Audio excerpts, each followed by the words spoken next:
we had talked earlier about the Sumerian connection to Enoch, right? Yeah. If you look at that, it's absolutely wild because you can put the two up side by side. This Sumerian line, which has this clear line of demarcation. Then the flood happened. It literally says, "Then the flood happened." Boom.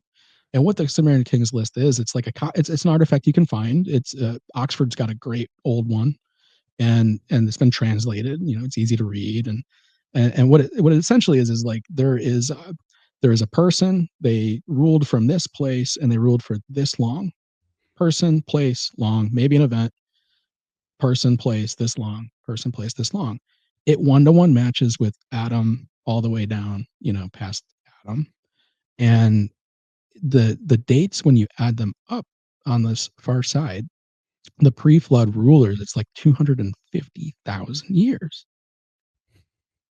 And so the Sumerians have a date of early, like their Adam, which is, his name is Alulim in this, or Eldulim in the Sumerian. He's zeroing out, walking out of the garden 260,000 years ago. The Codega is a guide and a storyteller, escorting you through the night, lighting the way, warding off thieves, ghosts, demons, and other oddities. Along the journey, his companions would often share with him the most curious of stories that he'd record in his codex. Perhaps you just might find yourself traveling with the Codega and sharing one of yours. Long before the rise of empires and the written word, before the pyramids touched the sky, or the Sumerians etched symbols into clay, there were whispers. Whispers of beings who descended from the heavens. They were not gods, but they were not entirely human either. Known as the Watchers, they walked among men, sharing forbidden knowledge, shaping civilizations, and ultimately falling from grace. According to the ancient lore, the union with humanity birthed the Nephilim, giants, warriors, anomalies, who left their mark on the earth. But their legacy just didn't shape our physical world. It fractured the boundary between the divine and the terrestrial, triggering events that would culminate in a great flood, a reset, a judgment, buried truth. Most ancient texts hint at this, but only one dares to tell the story in full. The Book of Enoch, hidden for centuries, declared heretical by some and sacred by others. It remains one of the most controversial documents from humanity's antediluvian past. Today, we're pulling back the veil with the help of a couple modern-day seekers who have brought this text to life in a way that's never been done before, combining rigorous research, visionary design, and a passion for truth. Welcome back to Codega's Codex of Curiosities, where we dive headfirst into the strange, the forgotten, and the forbidden. I'm your guide, Rye the Codega, here to shine a lantern into the dusty corners of our past and light the path through the mysteries of the present. Joining me today, I have Greg from Cosmos University. Him and his colleague are the minds behind the newly released The Book of Enoch, an antediluvian account. Together, they not only reintroduced a powerful ancient text, but they've enhanced it with stunning visuals, deep contextual studies, and a layout that invites modern readers into ancient world filled with mystery, rebellion, and revelation. Okay, everyone, before we dive into tonight's episode, I just want to address the obvious. Yeah, I'm looking a little worse for wear. Let's just say I had a run-in with a couple of my bees yesterday, and, well, they got the better end of the deal. So if it looks like if I lost a bar fight with nature, that's because I kind of did. You can see it here. I also need to shamelessly plug my merch store. So it's a place we can find fantastic t-shirts and hoodies and caps like this one right here. So just check the link down below. All right, everyone, let's jump into this interview and bring Greg to the stage. Greg, how are you doing this evening? And welcome to Codega's Codex of Curiosities. I'm doing great this evening, Rye, and thank you so much for having us. Oh, I'm really excited. I know we came into contact, I believe it was on Reddit, was it? And Yep. yeah, and that's where I find all my fabulous guests. And here we are. You posted that you had this book that you were releasing, and you wanted to get on some shows to talk about it. So here we are. So why don't you tell our listeners and viewers a little bit about yourself and where they can find you? Hi, I'm Greg, and I'm here representing Cosmos University. And you can find us online. You can just sort of type in Cosmos University in the search engine, and you'll find either our Facebook group where we post artifacts from the ancient past, or you can find us on the web at cosmos.university, where it's a whole experience about what we're bringing to the table. We're focused on researching mysteries and histories and technologies that are span from prehistoric times to the modern. And we focused on doing the Book of Enoch because it's a piece of this mysterious history. It's a piece of something, and it's our first one, and we were planning on doing a whole lot more. But it's one of these. It's one of the few books that you can get your hands on that's actually it's claiming to be from the before time. It's one of only a handful. So it makes it very special, and it's foundational in our quest. Fantastic. Yeah, I went onto your website and I found it to be amazing. Actually, your website is really well put together and very intriguing, and it's captivating. So I'm looking forward to more from you guys as well. So let's jump into your book, Enoch. What is it called? Enoch, the Antediluvian Flood, or something like that. I don't want to mess that up. It's the Book of Enoch and Antediluvian account. You can get There it we. on Amazon. So that'll be the last plug I do for a bit. But yeah, the antediluvian account part we added, and it's just the word antediluvian it means before the flood, and it's an account. At the end of the day, it's Enoch writing sort of in a mixture of this is his experience. Okay.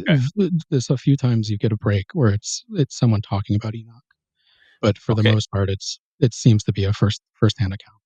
Okay, and so I was going to ask, why did you choose Enoch? But it was you, like you said, it was kind of like this one of these first texts that actually Yeah, claimed to be before time. So it's really yeah. interesting, and I've always had a fascination with the Book of Enoch, though I've never dove anywhere deep enough to actually know what I'm talking about. And I would love for you to give me a brief account of who Enoch is. We'll start there. Yeah, certainly. So Enoch is well, it's a name.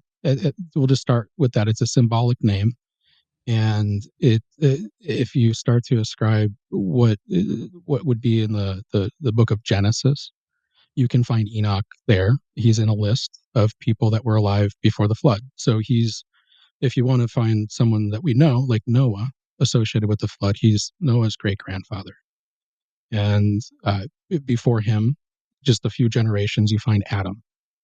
So there's only a few of these names listed, until you get to the flood event. But he's one of the major ones. Um, outside, what's interesting is that outside of this, I think earlier you mentioned, this is a story of a bridge between the two realms. And just as a quick note, we find Enoch as a symbol in the Sumerian record. So he's a person that his story at least is remembered by at least two cultures. And when we were doing the book and we were studying this, it's almost as if like if we could have an infinite amount of research time, I believe we would find that it's a primordial story. It's a story that would persist in several other cultures as someone who appears before a major catastrophe that interfaces with gods or demigods or something above man. And that interface was enough to protect humanity through an event that clearly occurred. And we were very lucky to have made it through. A lot of things didn't make it through these events. And we remember fractures of the story at the end of the day. But in the Book of Enoch, I mean, just to sum it up into a very short story, he's a righteous person. He was in a righteous bloodline, in a sense. Um, Being able to claim that Adam was his direct, the first man was his direct.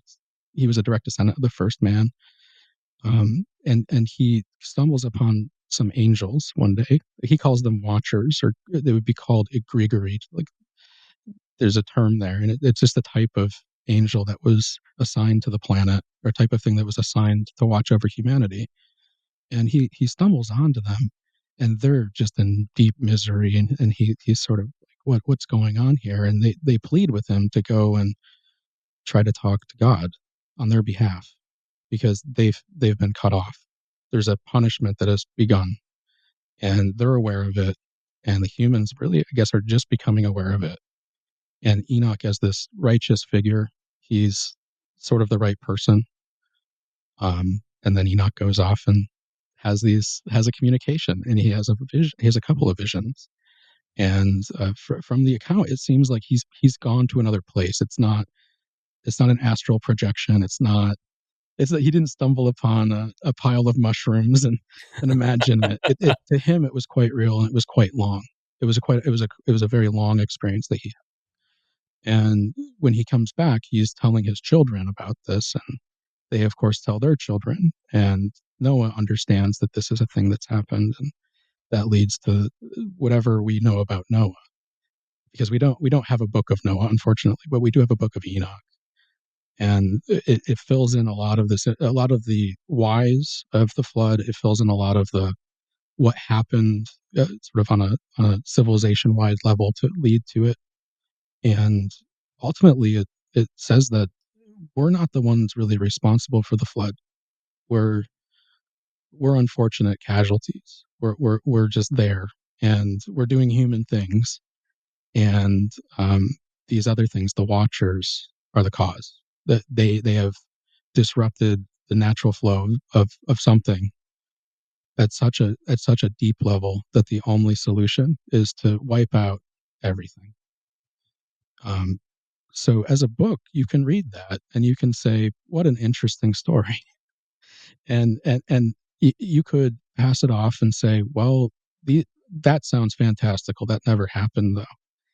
Until you start looking at the climate record, and you start having an emergence of, there's a lot of researchers today that are very well knowledged on this.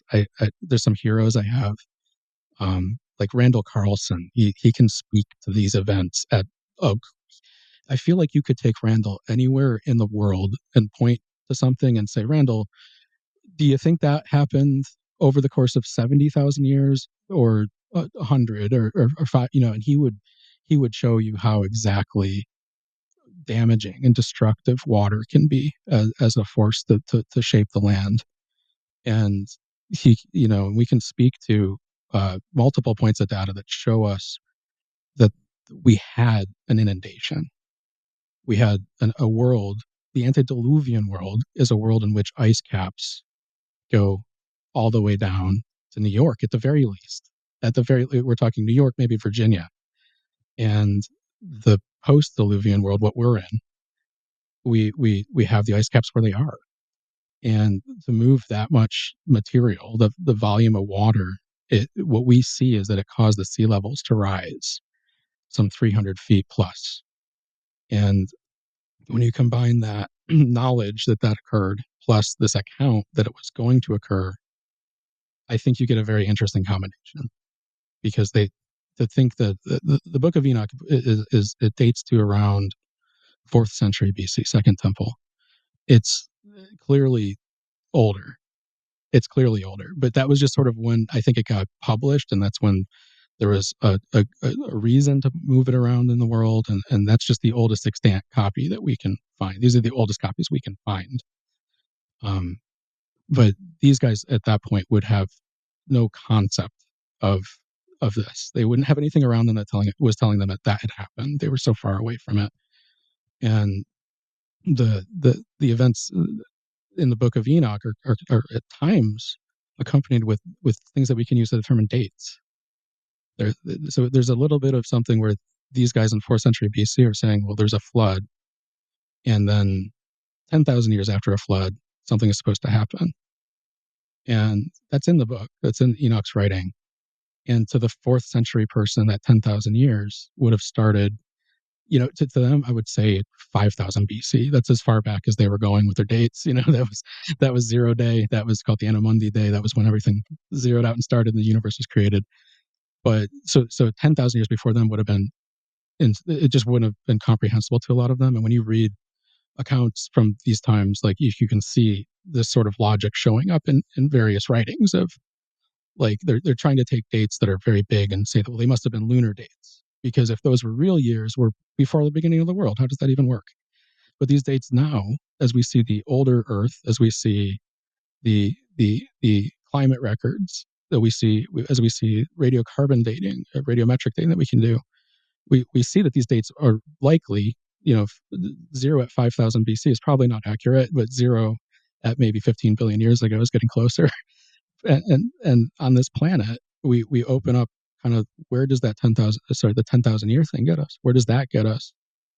You say, well, that gets you right on the money to the Younger Dryas flood, and it's right on the money. And it's like, this date, we didn't even know it. We didn't even know this until in the past 100 years. So what are we supposing? They had geological sciences beyond ours and climate models beyond ours? No, they were putting down what was transmitted, and they were trying to keep it tight, and they were trying to make sure that some of the strict things were kept strict. And that makes Enoch like this very special book, because it has the chance of containing stuff that is truthful based on this thing that you can't deny.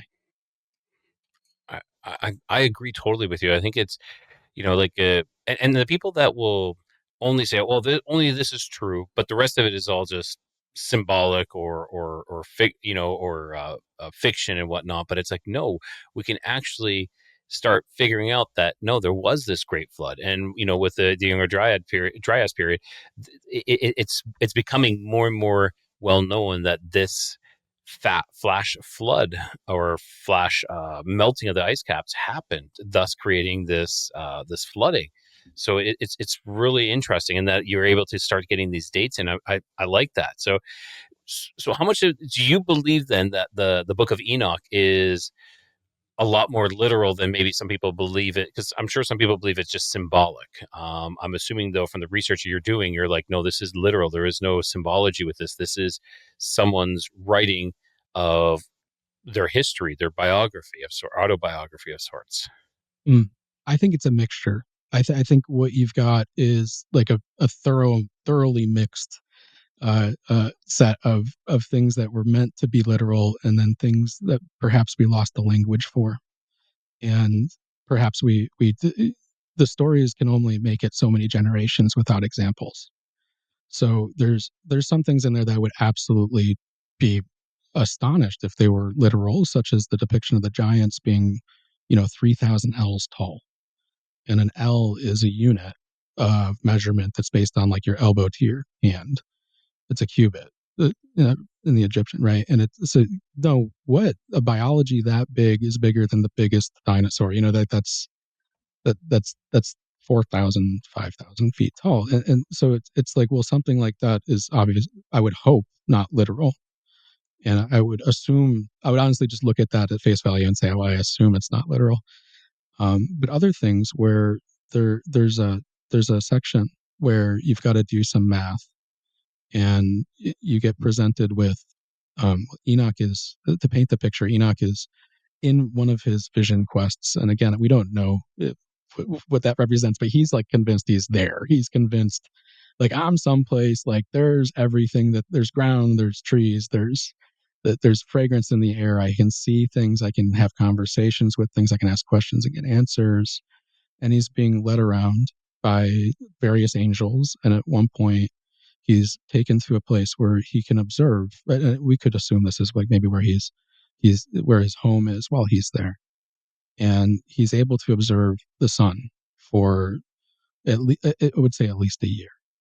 And by the reason I say years, because it goes through an entire cycle of equinoxes. Like, it goes right through it, like the longest day and the shortest day, and he takes a measure of all of these days. And so what you're able to get from that is, parts of a day that are consisting of sunlight and parts of a day that are consisting of night, which tells you what the longest day could be and the shortest day.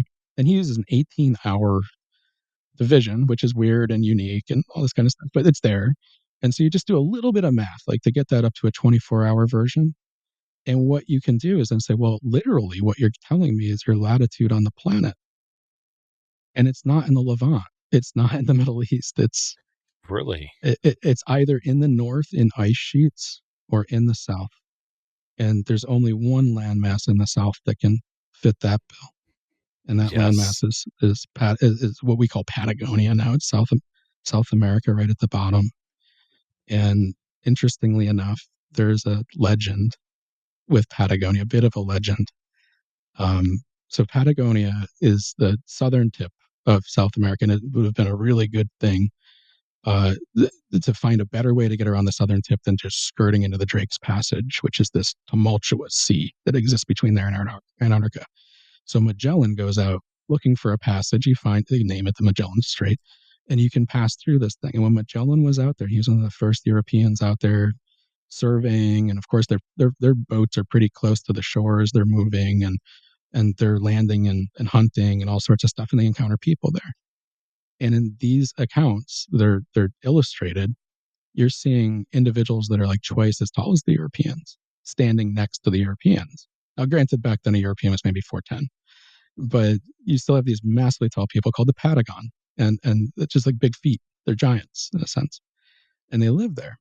And another legend emerges right from there, from the same early European activity in which they extract the knowledge of a local thing, and the thing is called the City of the Caesars. And it's this mystical place that's apparently up in the mountains that is high technology and like it's hidden, it can hide itself, and it's located and it's located between these very specific, there's two peaks, and then there's this, you couldn't miss it if you saw it, and nobody's ever found it kind of a thing. And it's right in this band where Enoch is saying I was when I was observing this holy divine place. Wow. That is fascinating. Like, and so Yeah. it's so interesting. So he was taken to Patagonia, he was taken to Potentially. Yeah, potentially. it's a potential. And I don't think anyone other than maybe the Rosicrucians. No, they were too late. I would say maybe then the Templars. They're the only ones that it seems like they maybe took it seriously.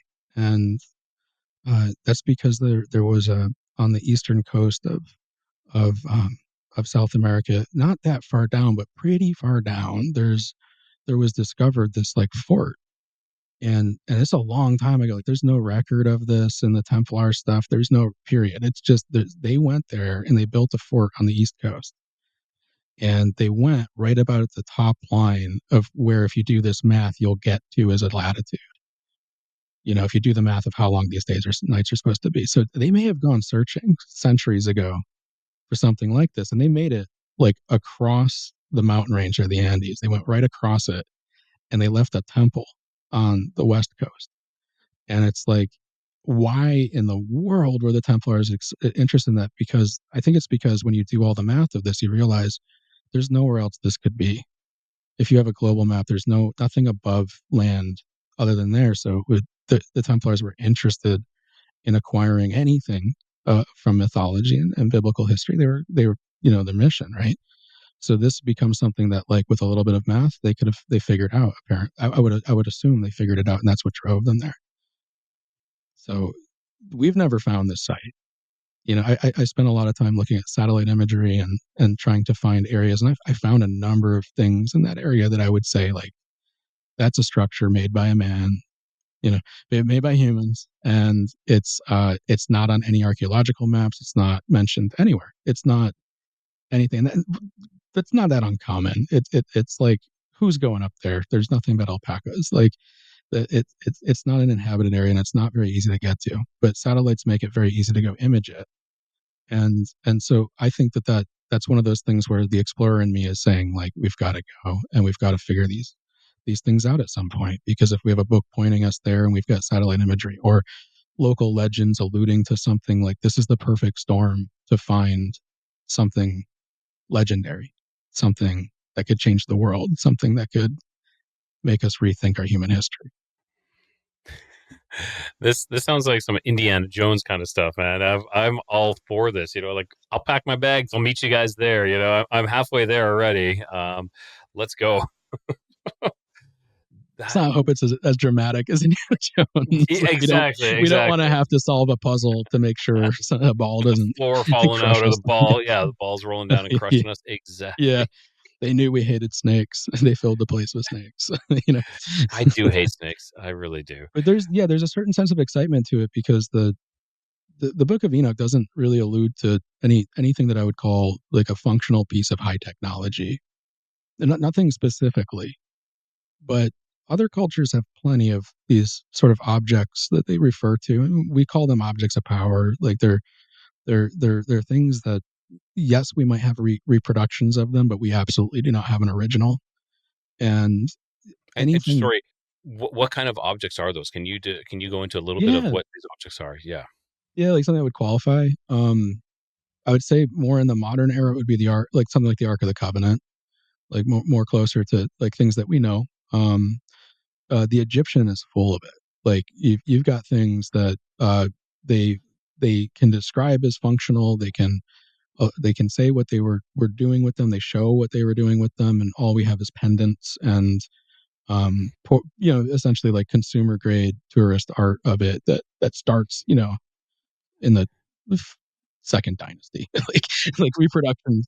Are you referring to like something like the Ankh or something like that? Yeah, Because the Ankh yeah, there's absolutely, something yeah, about that. It's like a key or a yeah. device or something. Yes. Yeah, and the Ankh, the Waz scepter, the Jed pillar, um, these are things that once you lose enough language, you have no other way to describe them. Just like a cell phone, like you lose enough language, good luck describing to somebody anything. But there's a magic box that can broadcast images, and they're not even going to know what that means. They're not if you can't turn the thing on anymore.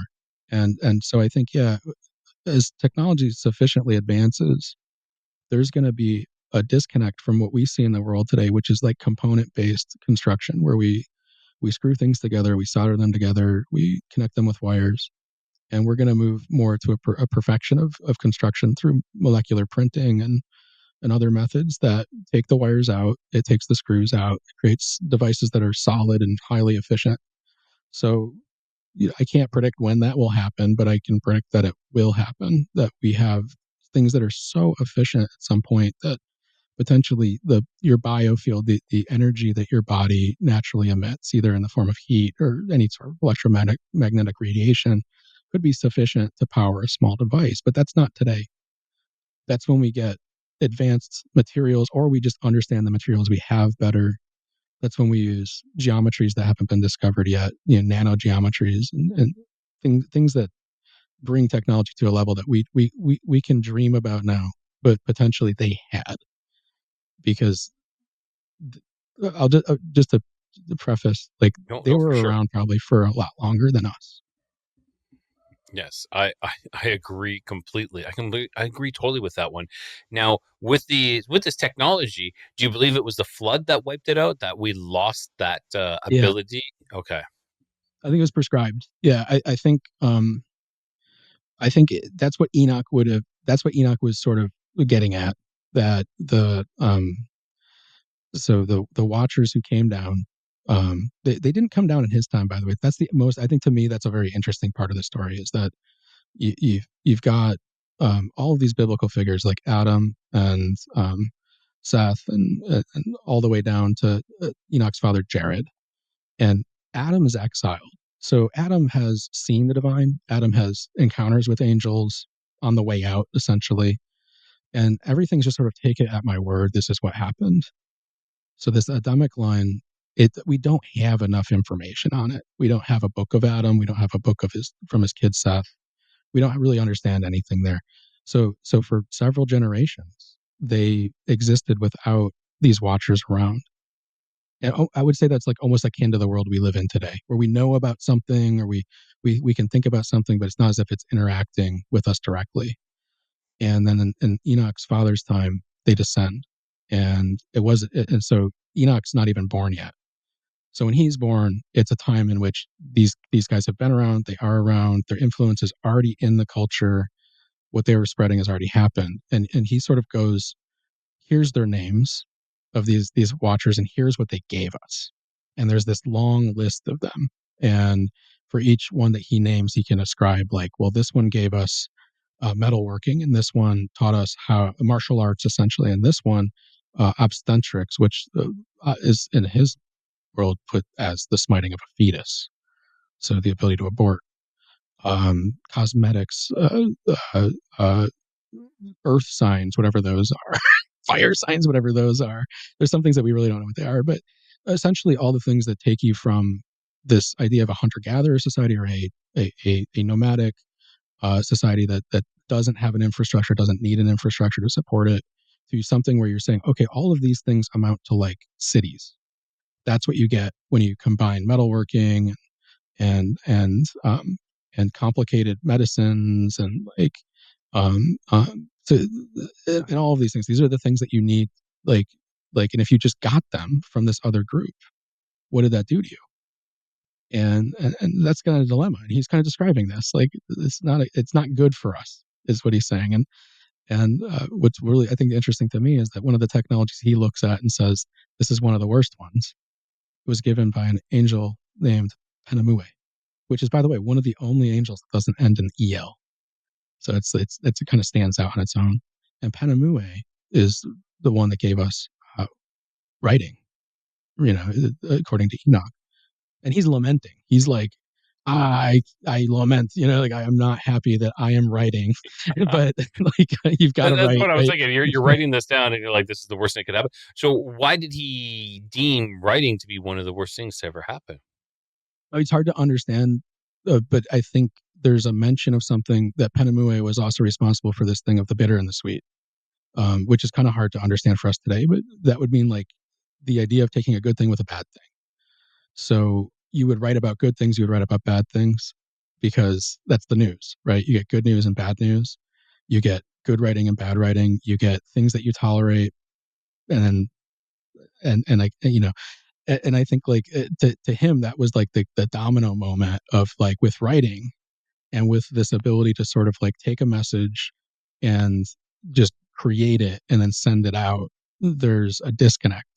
There's some sort of something that we weren't supposed to do, or perhaps the way that the writing was developed was something we weren't supposed to do yet.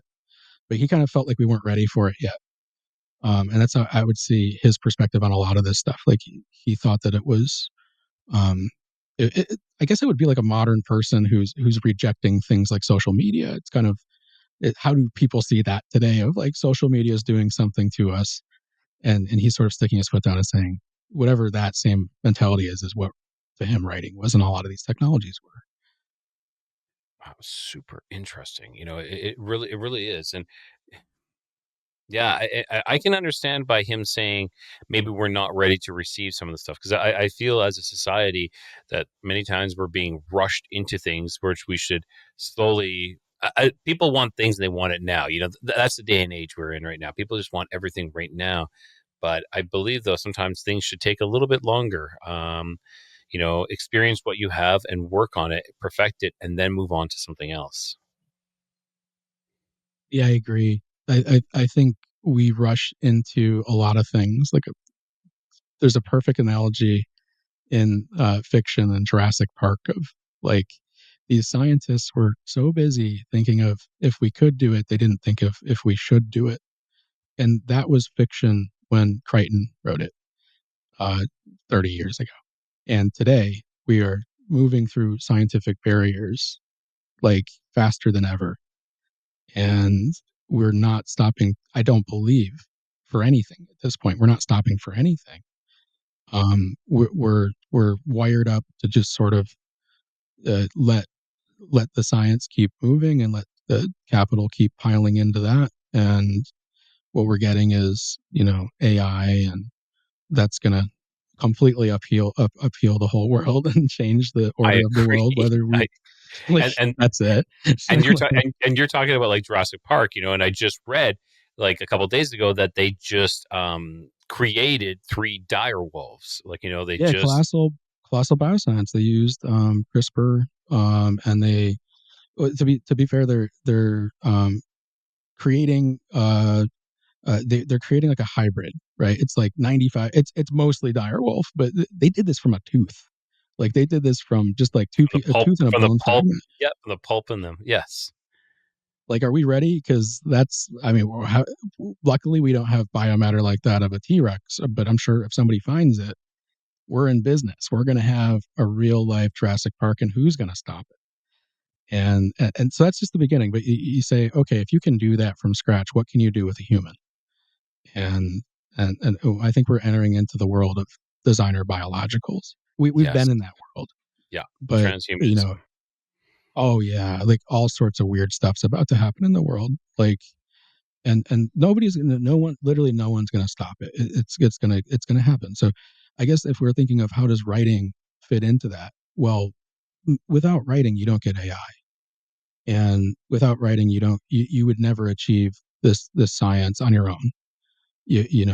So maybe he has some perspectives that don't relay very well, because to my effect, like to my impression, I don't believe we can actually estimate what the world of Enoch looked like in terms of architecture and actual technology. But if we can imagine like what it would be like to meet another race, or like from another planet, that seems like the level of disparity between technologies. Like it seems like they're, whoever these watchers are, they're like a whole they're a whole something above these guys. Like just like we are with mice, like just like we are with something, like we can control the reality of a mouse. And these things seem to be able to control his reality, and started to put their mark on it, and just wasn't the way it was supposed to be, apparently. Okay, so I know we talked about the how the Watchers were sharing forbidden knowledge per se to humanity. Um, what was Enoch's job? Did he? You said he was like a go between kind of person, a go between worlds. Now, was he communicating with the Watchers and communicating with God? Was there something along that line? Yeah. Am I getting that He was getting that he right? was like in corpus with the watchers. He was like me and you. He was like, I could touch them. That seems to be the account here. Like they're mortal, man. So to him, the watchers, like he talks about them. Like they have children. They have slept with women. They have families. Some of those children turn into giants. So, like, and that's no good. Like whatever that is, it's no good. So he's saying that these guys I can touch, right? Like they're in the world, they're integrated, and that's just the way it is. These the angel, like the archangels that are not watchers, this is a different experience. Like everything that he sees with them is on some other level. He's like, just wow, I don't know what I'm saying. Like the whole time he's just like, what is this? I'm seeing how the world works. I'm seeing this this whole picture, and I have no words to describe it because it's crazy. It's crazy. It's just off the charts, weird stuff everywhere. Like he describes, like, oh, there's fire somewhere, and then it just turns into a man.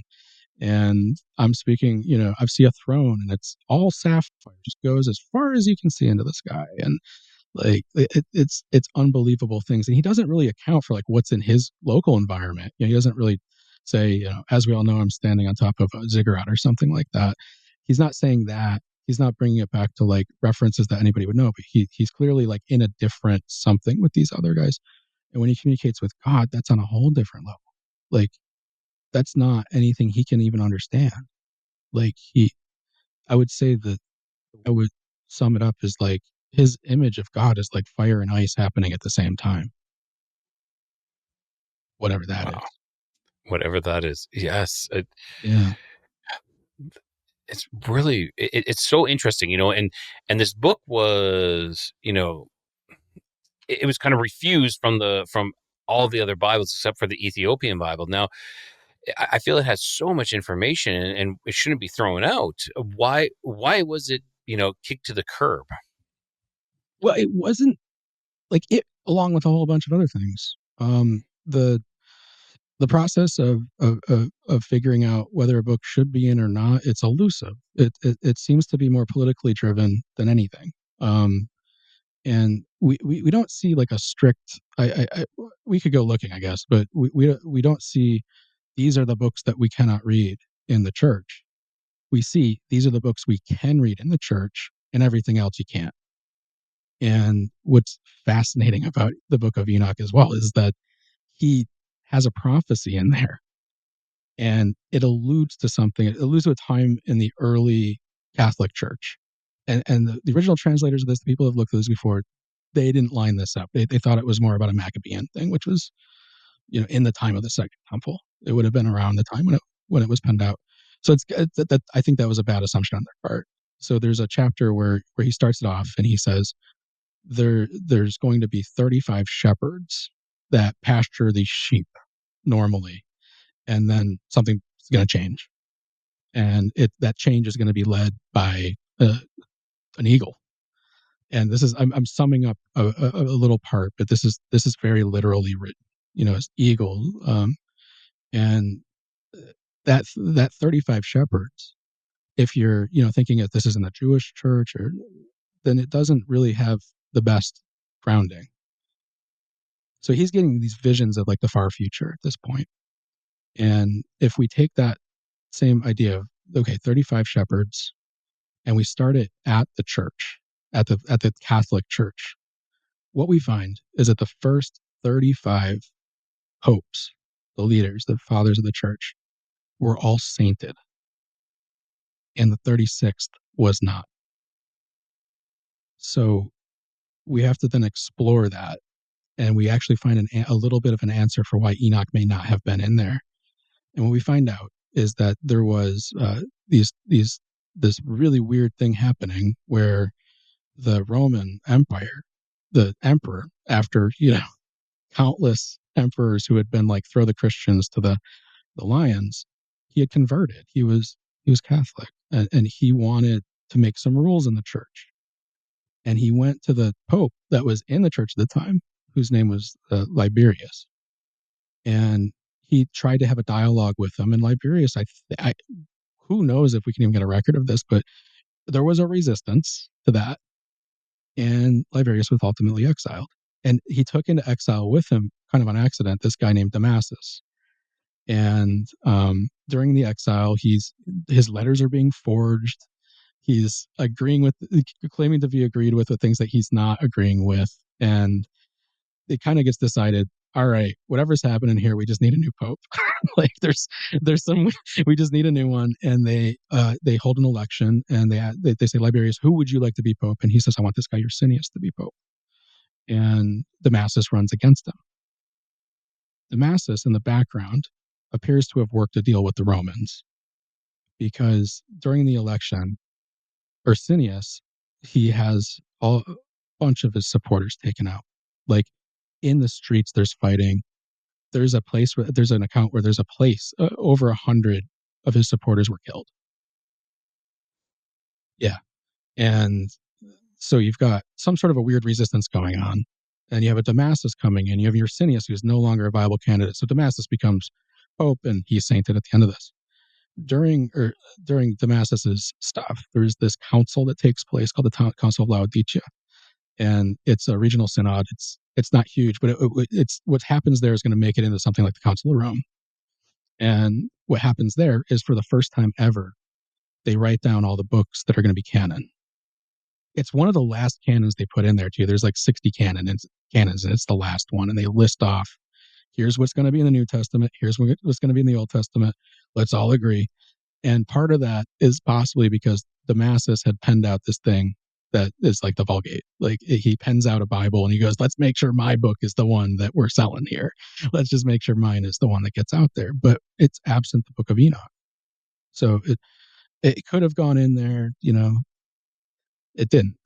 And additionally, in that exact same council, they say, and other than these books, absolutely nothing else is to be discussed at the altar. That's the first time this has come up. And it lands on this Enochian prophecy, like right on the money of like, yeah. So we've got sheep being shepherded, and then something happens to the shepherds, basically. So the eagle that shows up in this prophecy is very easy to attach to Rome. We could picture the SPQR symbol, like Rome plus eagle. Yes, like absolutely, like that is them. And I think it's one of these like it's a validating thing, but now it's from a different angle. This is like validating. I believe like whatever you want to call prophetic stuff, like that is a validation of essentially a prophecy that if you take it for when the age of the book would have happened, like the age of the written stuff that we use, the Geats, uh, uh, the oldest book of Enoch that's on paper, right?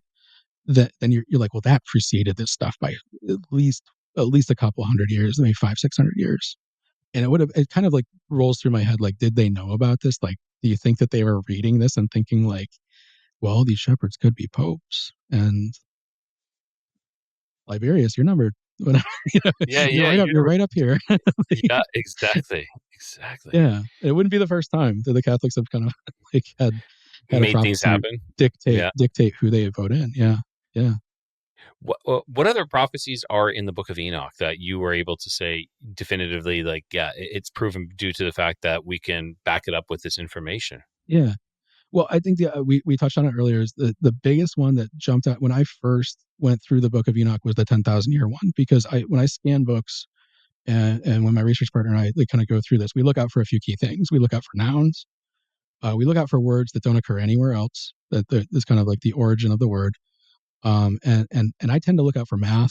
I look out for anything that looks like numbers that are hiding in place.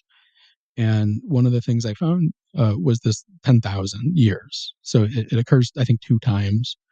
But there's a statement that as Enoch is talking with the big, as he's talking with God himself, he says, um, he's God is wroth with anger, and he's like, these things are all messing up timing and blah blah blah, and I will you know have to wait 10,000 years. That's how long this is like exclusionary period is going to be. But 10,000 years will go by, and then we'll consummate all of the guilt. And that just be consummate the guilt just means the guilt can be over now, and we can move on to forgiveness. So if you were to start that at the flood, that the global flood that's in the Younger Dryas, and you say that that's roughly 12,000 years ago, and add 10,000 years to that, then you get right on the money to Jesus, 0, And so it's kind of like that's a prophecy that predates the writing. That's a prophecy that whether it postdates the writing. And at 4th century BC, these guys would have been thinking more like that's not going to happen for another 8,000 years. So they didn't know Jesus was coming. They didn't know that Christian movement was going to come. They didn't know all that stuff was going to happen, but it's there. And that's one prophecy that I think shows up pretty clearly, pretty clear. The more we see the date at 12,000 years ago being the date kind of when things went wrong, that one locks in really tightly. And then there's another one in which Enoch is being told that there's like a specific level of punishment happening to these fallen. So they're eternal in a sense. You can speculate on as much as you want to. I think that's kind of like, where does your common sense take you on an eternal being that can incarnate and have children? My common sense says I don't think I know the answer, but I see something that isn't going to go away, and putting them, in a penitentiary isn't going to be the solution, and removing their physical body isn't going to be the solution. You've got to have sort of this unique solution. And the solution seems like what's called a binding, like you're going to be bound fast, is what it said. For what they tell Enoch is 70 generations, and that's a math problem now, because to get to the length of time of a generation, that's not nowadays we would say, it's 30 years or something. That's not a personal generation. Your personal generation would be if you've had children. When did you have your first child? That's how you would know your generation, because that's when you generated something. And so we take Enoch's age at his firstborn, and we times it by 70, and we get a number that's like 4,635, something like this. And DR's in the room with me. If she wants to check that for me, that would be helpful, because it's like a very exact number. And if you then back that into the flood date again, you move that forward those 4,600 years or so, then if your flood's at 10,000 BC and you've added 4,600 years or so, you get right to like 5,500 BC, right? Math's checking out somewhere in there, which happens to be the Anno Mundi dates, which happens to be when the Hebrews say the world started, which happens to be when the Romans said the world started, and it happens to be what the agreement was for when the world started, pretty much up until a few generations ago, maybe a few centuries ago. So it's what he's saying is that there's like a binding, and you can interpret that however you want, but I would say that's a restriction of abilities. It's almost as if like it's like, yeah, no, that ability to transfer technology gone, that ability to gain a following gone, and perhaps what we see in the archaeological record reflects that essentially there's a period of of of missing stuff until out of nowhere Sumer, and like out of nowhere Egypt, and we have fragments from before, like Göbekli Tepe, and we have civilizations in Anatolia, but they're not on whatever scale that Enoch was talking about. They're very low technology societies compared to us. Very high technology compared to what we thought we'd find, but like very low technology compared to, electric cars and cell phones and MRIs and global communication. So I think Really it's good kind of stuff. speaking, like my personal belief on this is it's speaking to like, if we take it literally as like there's a divine force saying, I'm trying to get this thing straightened out. I think it's saying that for that much time, humanity must heal. Almost like it needs to forget about the fact that this happened. It's gotta, come back down to like, if you took a bunch of humans and threw them out on an island, they would get along. Oh, like the society would emerge from that over time. So it's like, just get it back to basics, get them back to remembering who they are and what they're capable of. And don't go in there and start giving them stuff again. Like, don't. I don't want to say like a factory reset, but kind of like that in a way, Yeah. I think it's exactly like that. It's like what we see is the population goes way down, and we see that then it reestablishes over time. And I think we see stuff that is very out of place when it's reestablishing, like belief systems that are very out of place, and almost like they're trying to get down the story before they go away. But all of those early civilizations, you could call it mythology, I guess, if you want, but mythology is the word for history. That's the literal word for history if you translate it. So it's like these things, they sound fantastical to us about in all these different cultures, about the demigods and gods, and every culture has some variation of this, of like we're not the biggest thing on the totem pole, and at one point something that could be here was here and was bigger than us, and then that fell apart.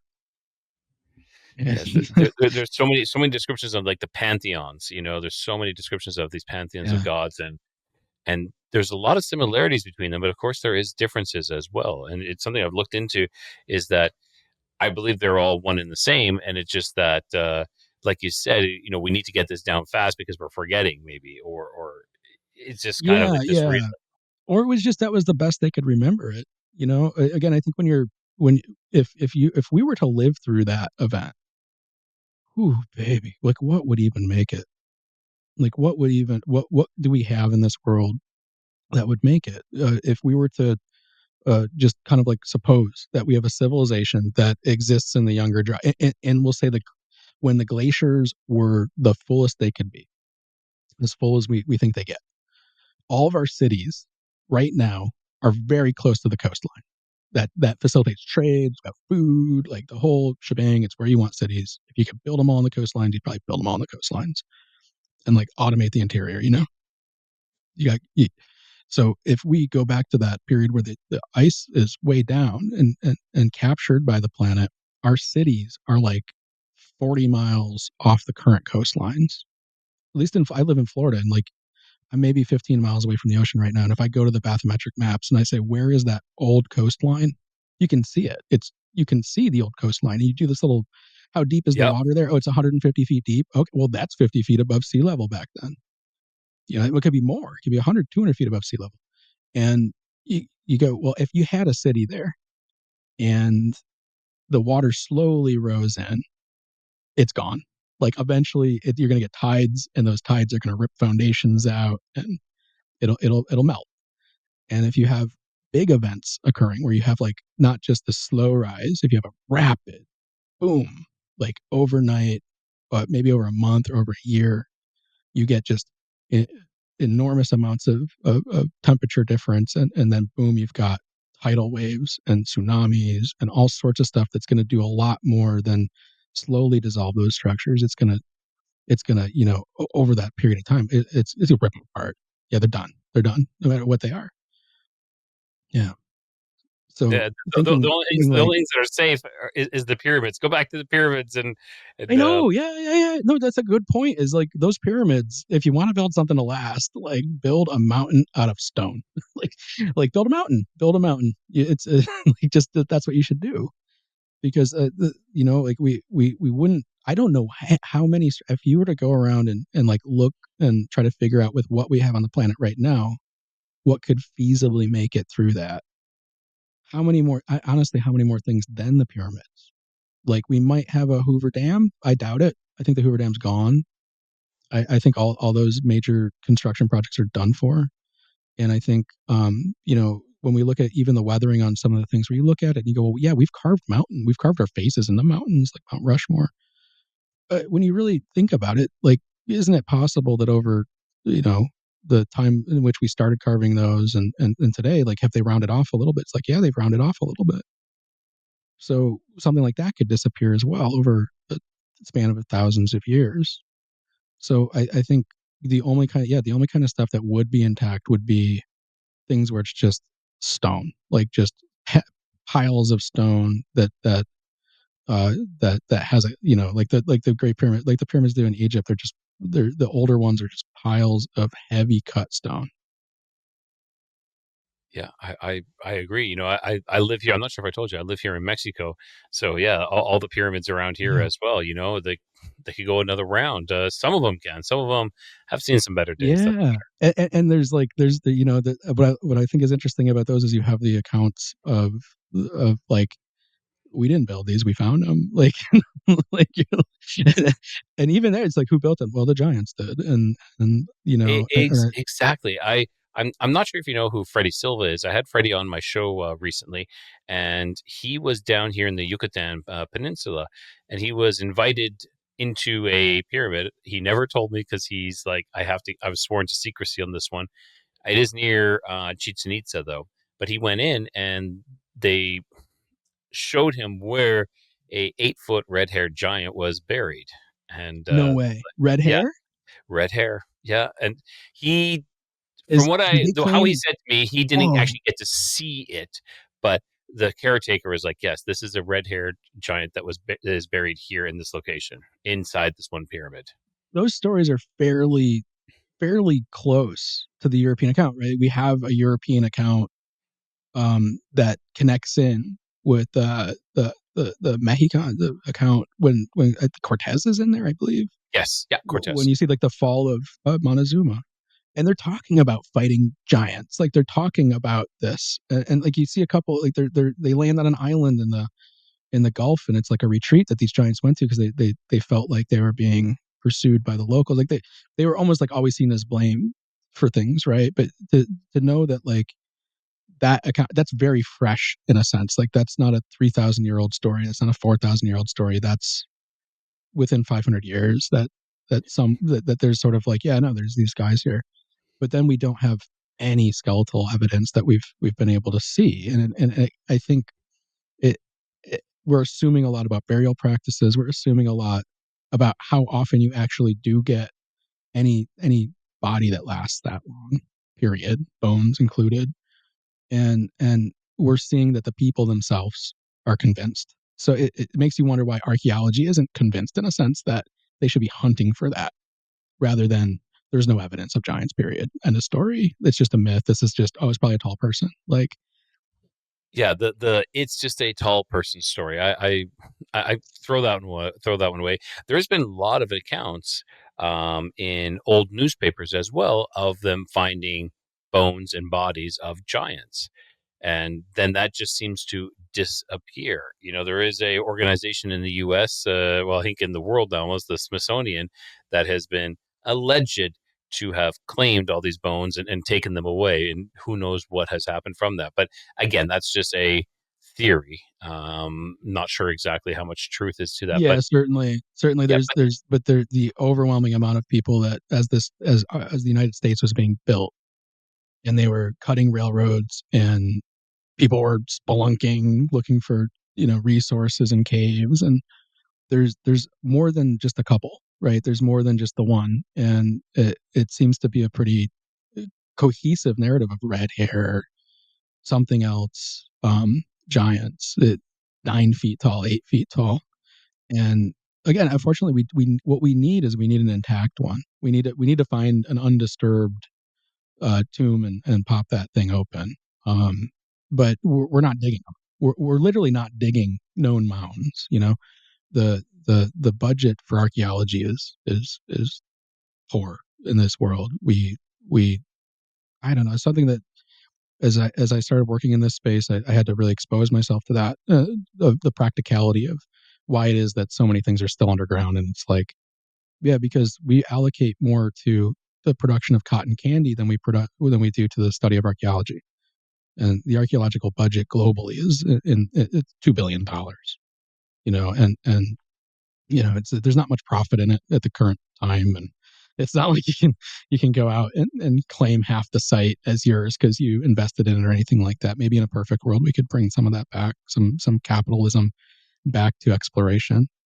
But as it stands, it's like we are sitting on I think something like 5,000 known sites that are very old, like prehistoric, and the actual percentage of any of those being dug out is in the single digits, and the amount that they dig out is in the single digits. Like Göbekli Tepe is one of these stellar examples because we all know about it.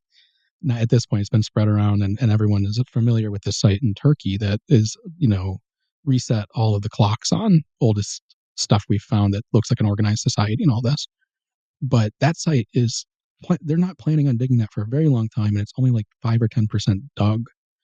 And you go, what in the world? Like, you got to go down, man. You got to keep going. There could be, you don't know what you could find in that area. Like in the city of Washington, D.C., if you said that we had to dig that whole thing out, how many of the places are you going to end up at that actually have like significant artifacts? Like, say, what are you going to, the Pentagon, the White House? Where would you even know to go? And so I kind of see it as like there's the evidence will show up once we dig, but the mindset has to be like, we're not digging enough, we're not funding this very well, we've got to get some mindset to shift there, and maybe that's engaging amateurs a little bit more, and rewarding amateurs that go out and make discoveries more. But as a world, we deserve answers, and we definitely don't deserve this attitude that comes up of like it's it's essentially a conspiracy to think I these agree are possibilities. totally. Yeah, we're made fun of, all the time, and in the Egyptians as well. When we start bringing up things that are found, and I'm not going into what possibly could be underneath the pyramids because I'm not even sure about that. Oh yeah, But that's a great story that's running right now. yes, Yeah, but it's everything is just denied because it resets yeah, everything that they've learned, everything that they taught it's wrong then. And I think that there's like this ego that goes in there where it's like, no, I'm right, I'm not willing to ever concede. And if we still have a civilization like that, we'll never grow, we'll never learn, because people are too pompous and too egotistical to say, okay, yeah, this looks like it's resetting this, so we need to go back and actually rewrite history. But instead it's like, no, we don't want to look at it. And it just keeps yeah. going on, and there's enough people that believe that no, we're not going to go back, that we have to fight against it, and then we look It like the makes crazy no ones. sense, No, it right? does. It makes no sense. When we started to get data in that said, there were some scientists that their job, the thing that they wanted to go do was to figure out, where are the oldest us? What's the oldest us? Not something close to us, like not like Neanderthal, which is close to us but not us. where's us? How far back does us go? And they go out looking, and they find us, and they find us in Morocco, like 300,000 years ago. They find us in Morocco, 300. Let's just sink this in. 300,000 years ago. And that's a rough range, right? 50,000 years, give or take, up and down. Radiometric dating has a whole bunch of weird stuff that can happen, but let's just say, like, there you go. There's our radiometric, we'll buy into it, science stuff. Where in the world did the 290,000 years go? Do you not want answers to this? Do you want to throw away everything that looks like an answer? We had talked earlier about the Sumerian connection to Enoch, right? If you look at that, it's absolutely wild because you can put the two up side by side. This Sumerian line, which has this clear line of demarcation. Then the flood happened. It literally says, "Then the flood happened." Boom. And what the Sumerian Kings list is, it's like it's an artifact you can find. It's Oxford's got a great old one, and it's been translated. It's easy to read, and what it essentially is like there is a person, they ruled from this place and they ruled for this long. Person, place, long, maybe an event. Person, place, this long. Person, place, this long. It 1-to-1 matches with Adam all the way down, past Adam. And the dates, when you add them up on this far side, the pre-flood rulers, it's like 250,000 years. And so the Sumerians have a date of early, like their Adam, which is, his name is Alulim in this, or Aldulim in the Sumerian. He's zeroing out, walking out of the garden 260,000 years ago. Did he walk out into Morocco? Like, is this not close enough to they could have put any number they wanted there if they were making stuff up. But they chose to do that. 200 and that is so, I was gonna say crazy, but it's just unique. It's amazing. Yeah. And so we have this information. Yeah. We have this information. Why are we overlooking this all? If I was an archaeologist, if I had gone through that path, I don't think I would have been able to make it. There's times in my life where I said that would have been a great path to go down because you get access to the tools and the people and the funding. But I would really wonder if you brought that up in like if you brought that up at the University of Chicago, who's got a great program for archaeology. If you brought that up there, would you get laughed out of the room if you're like, no, but I take it seriously? Like, you'd probably get laughed out of the room. And that should be the type of evidence that we look at and say, there you go. Like, that's a nonsense piece of information on its own. But then now we've got science showing you, quantitative science showing you that it could be an accurate representation of a knowledge that they weren't supposed to have. And it's fragmentary. Like, of course, you're not going to get the perfect picture here, but you're going to find that certain things, for certain symbols, certain time frames, were exclusively important. Like, they're very important to know and very important to transmit. And I think something like that would have been on the top of your list. Telling the person, hey, no, just write it down. He lived for 48,800 years. Write that down. Really? Yeah. Write that down. That's the number I want you to write down. Don't change it. Yeah. Crazy. I know. It's so there's too many coincidences to throw this all away. And that's the thing, is that they do throw away some of the information because they're like, no, it's just an allegory or something along that line, and it's not true. We're just going to go with what they said over here. This is true, but this isn't. And it just bugs the heck out of me, because I'm like, why can we not just, find the truth together? It's okay if what you were teaching was wrong, because we've all made mistakes and we've all been taught a certain way, but we need to go back and just say, yeah, let's take a step back and start over again. Let's rip that up, throw that out, start over again. I tend to think we might have to create that market. Yeah. We might have to create that opportunity for people. There's who at what point did we say the only people that are allowed to go and do these things are individuals that have completed a very expensive academic program? Is there not some way that we can come together as people and donate time and donate resources towards things where we would be figuring this out on our own? I know there's all sorts of sites you can go donate time to.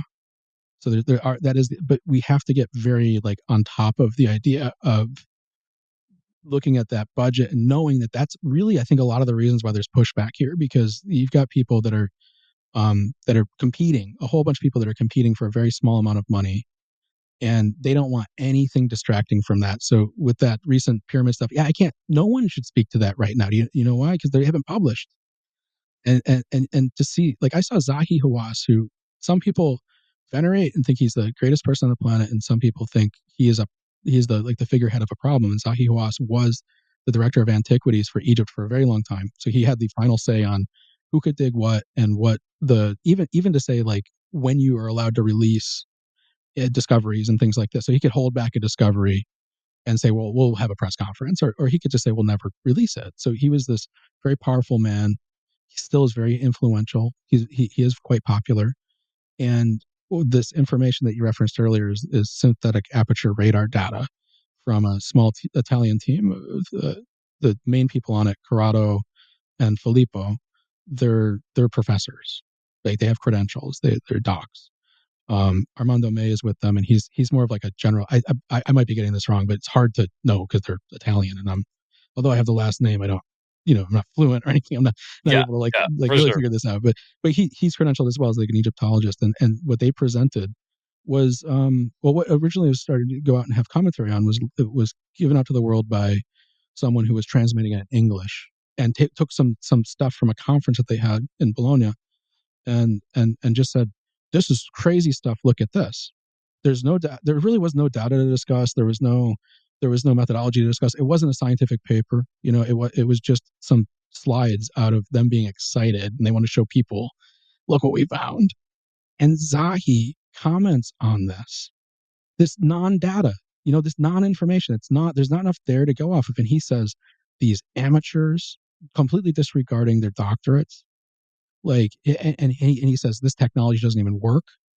And we're like, well, that's not completely true, is it? Like, Yeah, like, yeah, and exactly. he's just lambasting it, and it's like you are. This is what you would say about anything, is what you realize is, like, this is a canned response, man. It's not even, he didn't review anything, and I think the world's got to kind of hold back and wait until that paper's published, and then all of these people that are out there commenting on it. Guess what? There's a way to formalize your opinion. And what you do is you peer review their work, or you review their work, and you do Exactly. that in a public way, and you say, here's what I don't like about it. You don't do it in a Facebook comment. You put a little bit of effort in, and you try to rip apart what they're showing you, because that will give them the opportunity to refine what they're doing, or to realize they're wrong. It's science, baby. You got to have the give and the take, and with them, they're putting their stuff on the line. And if that, oh boy, if that stuff is true, holy. Something I've said many times, as I said, that the what you see on top of the pyramids is amazing, but the engineering that went below the pyramids had to, so that they don't sink or depress within, had to have been amazing as well, just as amazing, because we don't see that true ingenuity. And lo and behold, it looks like piles. Something, when you put in a large building, you put in piles to hold it so it doesn't sink, or it maintains its level. That's what I saw, being that I've done a lot of construction. And I was like, okay, that looks feasible, like some sort of Yeah, support system. I'm not saying that super deep though. yeah, I'm saying like that's a Wow. mechanical wise, but it's not. I know, Yeah, I believe there's way more to it than just that. I'm just looking from the mechanical aspect, or of the engineering of it, that you would need something to hold it and support it up. But what the purpose of those specifically, because they are super deep. What is the actual? What is the reason of that? It's I feel like the only way we're gonna know is we might have to trust these guys a little bit, right? And we might have to drill a hole in something that's old. That's not the end of the world. Like, they had come out with a paper in 2022, same group, and they had shown the Great Pyramid, the one that's got the King's Chamber and the Queen's Chamber, and all this, and they had done a similar scan, like they had analyzed similar scan data, and from what you can see in their reconstruction of what the data they believe shows, is they're showing like a connection outside of the King's Chamber that we don't know about, that's leading to other chambers within that pyramid. And I don't know why anyone would look at that and say it's not worth drilling a hole at that point. Like we can't always preserve these things perfectly, and if the chances of discovery, the pyramids empty, they were empty, you know. So we would hope if they were at some level preserving, like they were like a vault or something, that there would be these things that not only were hidden but were like constructed in to not be accessible. And that, if you're an ancient culture trying to use this as like a time capsule, then you would almost do that knowing that the cultures in front of you would develop the necessary means to figure out, right, What this to crack what's it open? there, yeah, and Yes. crack it open, right? Like, Yeah. so it's this. I think they are the most obvious things on the planet right now. There's my research partner and I joke, like, how expensive would it be to buy them, like, and just to do it, like, just to, like, how much money would you have to throw at that before they would just nod and say sure, just start drilling, like, because your chances of finding stuff that's just off the charts it's very high there. Yeah. I agree. Like we're just sitting there staring at them. People are walking through, and everyone's just speculating. And we only have part of the puzzle. We need to see more. We want to know what else is in there. And I would so be for that as well. Yeah. That's something I would Uh, be into. yeah, and the really interesting about the Enochian tale, like, just in general, is that this is not in the Book of Enoch. This is not an account that Enoch wrote, but the Freemasons have this. They have a legend associated with Enoch, and their legend says that Enoch built a vault. So there's this connection of, like, he, because of course he knew this thing was going to happen.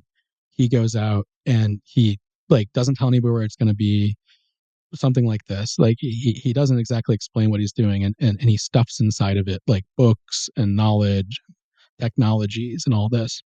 So there's almost like this prize dangling out there that could be found, and you'd say, well, where would you, if you were gonna put the safest, where would the safest place be? It might be right in front of everybody, but hidden behind, 100-ton block or something, like. There was a story about the a vault being underneath the underneath the Sphinx, and Edgar Casey Yeah. also alluded to that as well. And I think that vault might have already been found and raided and secretly Yeah, raided. no, that's connected to the Book of Enoch as well. Like, there's a legend that they found, allegedly someone found like a silk copy of the Book of Enoch under the Sphinx.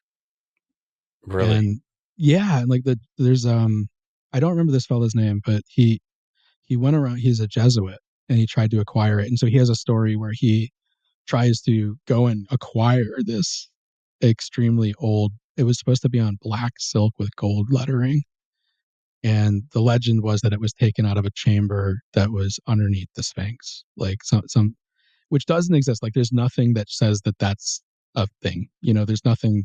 Nobody has a map that we're going, oh yeah, there is a chamber underneath there or anything like that. But you can clearly see, like, when you go to the Sphinx, you can clearly see, no, there's stuff underneath it. Like, there's a thing that goes down.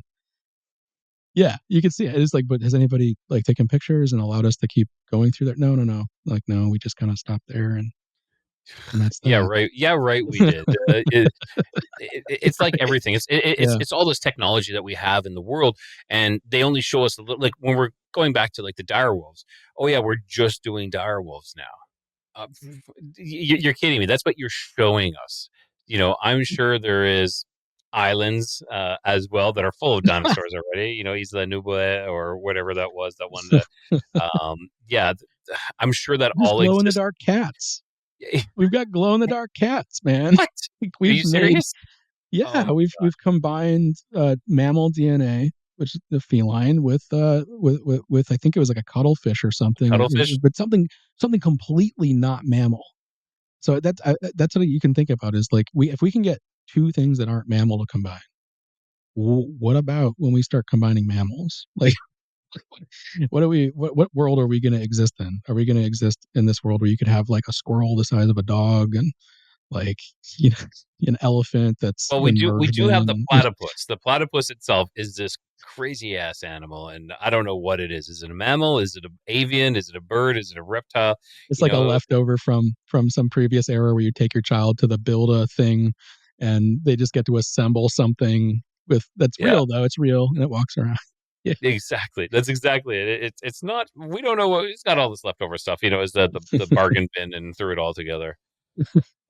Well, Greg, this has been fantastic. I do have like one last question I just want to do before we wrap this up. I had a question about the Watchers, and so a lot of people say, you know, they see parallels between the Watchers and perhaps like modern UFOs or alien contacts. Do you think they're the same phenomena under a different names, or is that a possibility? Have you ever considered that? I mean, I considered it for sure because you're seeing something that is like it could be considered. It would be considered without the extraterrestrial connotation. It's an alien force. It's an outside force. It's in something Fair different enough. than humans. Yeah.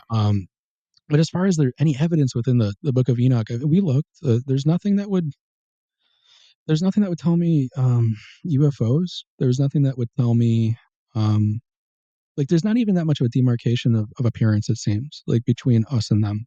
Um, so you'd almost be painting with your own brush if you painted that. There's nothing that you could take. I believe even symbolically as alluding to proof of that. But as the nature of what you're reading, I mean, it's kind of like we leave it at like, well, how many possibilities could there be here? Um, if we're talking of a breakaway civilization, then what we could be talking about is that these elves or these angels or these watchers are simply humans that have gone down the pathway of dire wolf and have significantly enhanced their abilities, and the other folks are not a part of that, and so they're like a like I think you mentioned the word transhumanism earlier, so it'd be like the not the transhumanists, and they're just being interacted with by that, and that to me is like the easiest explanation that leaves us as an molested planet, as something that hasn't been colonized. But if you wanted to kind of entertain the idea of colonization um, or kind of like we're in a zoo, or we're being controlled by an outside cosmic celestial force, I don't think you could take it away from people. I think that if that's what your common sense is telling you, because of what you believe and what you think, I think that's a valid way to look at it as well, because it's something so foreign to us where those possibilities could make just as much sense. Yeah. Okay.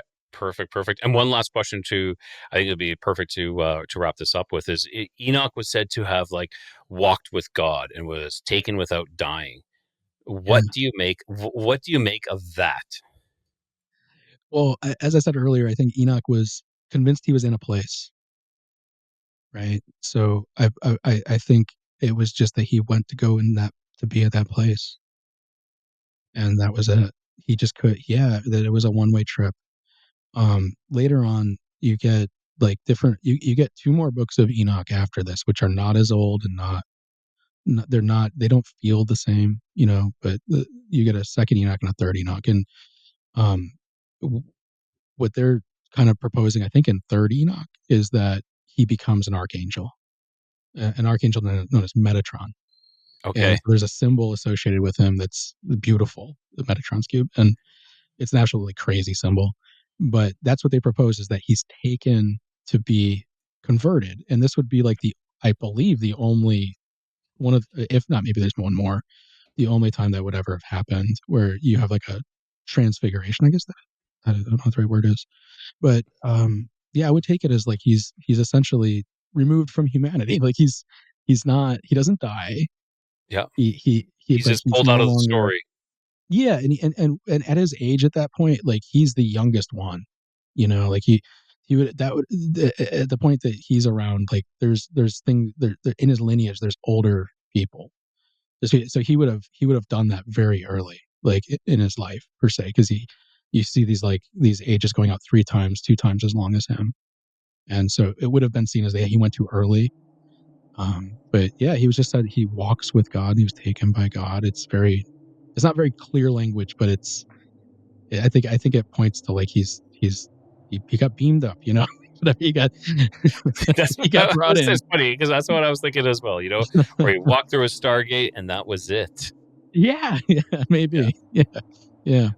Well, Greg, I want to say thank you so much for spending the time here and talking with me. I really, really appreciated that. So, can you tell our listeners and viewers where they can find you one last time and where they can pick up your book? Yeah, sure. Our book is available on Amazon. It's a hardcover, paperback, ebook. Our website is cosmos.university. And if you go there, we actually have a free version of the Book of Enoch there. You can go read it on our website for free. It's annotated. It works on the phone, works on the desktop. And if you're looking for us just in general, you can just search Cosmos University on Google and find us on Facebook. And if you love artifact posts, you can get as many as you want there. We get a lot of them out there, so you can see bits and pieces of what the ancient world looked like. Fantastic. Rye, I just want to say it's been great talking with you. I appreciate that. I really, really appreciate that. I've been, like I said, I've been looking forward to this interview for quite a while, and I'm so glad we got to do it. And I definitely would love to have you back if you are interested in coming back as well. Definitely, yeah, I'd love a part two. Exactly. Well, thank you so much, Greg. I really appreciated it. Yeah. All right, everyone. That was quite the discussion. And for those who have never had an introduction to Enoch, well, there we go. It was like a journey through time and mystery and through the veiled corridors of forbidden knowledge, from the Watchers to the Nephilim, from hidden truths to suppressed texts. The Book of Enoch continues to challenge everything we think we know about our origins, everything, our history, and maybe even our future. So, like I said, big thanks to Greg. I really appreciate it for joining me tonight, and all him and his colleagues' tireless work, bringing us these ancient texts back into the light with such clarity and creativity. So, if this conversation stirred something in you, and questions or wonder or maybe even a little discomfort, that's a good thing.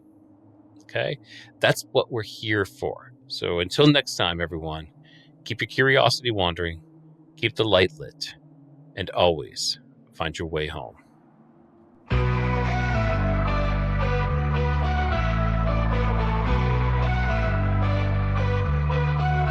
Beneath the stars where shadows grow, the Nephilim's echoes whisper low. Bigfoot roams through the forest deep, and Dogman prowls where the brave won't sleep. Across lost history we wonder why, seeking the truth that time tried to hide. Keep your curiosities wandering and the light lit, through the darkness don't ever quit. In the Codex, the mysteries come, and always find your way back home.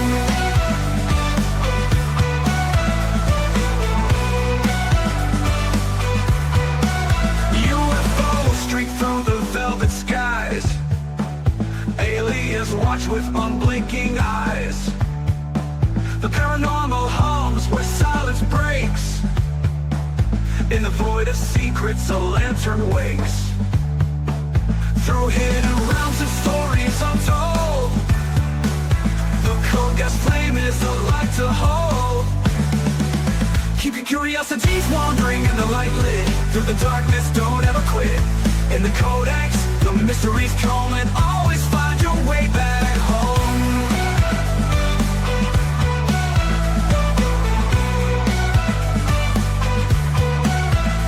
UFOs streak through the velvet skies, aliens watch with unblinking eyes. The paranormal hums where silence breaks, in the void of secrets a lantern wakes. Through hidden realms and stories untold, the Codex flame is a light to hold. Keep your curiosities wandering and the light lit, through the darkness don't ever quit.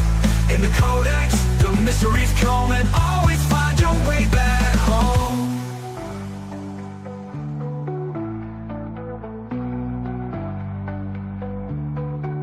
Legends rise from the Earth's deep core, a lost legacy we can't ignore. With every step, the veil grows thin, revealing worlds where the strange begins. Keep your curiosities wandering in the light lit. Through the darkness, don't ever quit. In the Codex, the mysteries come and always find your way back home. Giant scriptures that call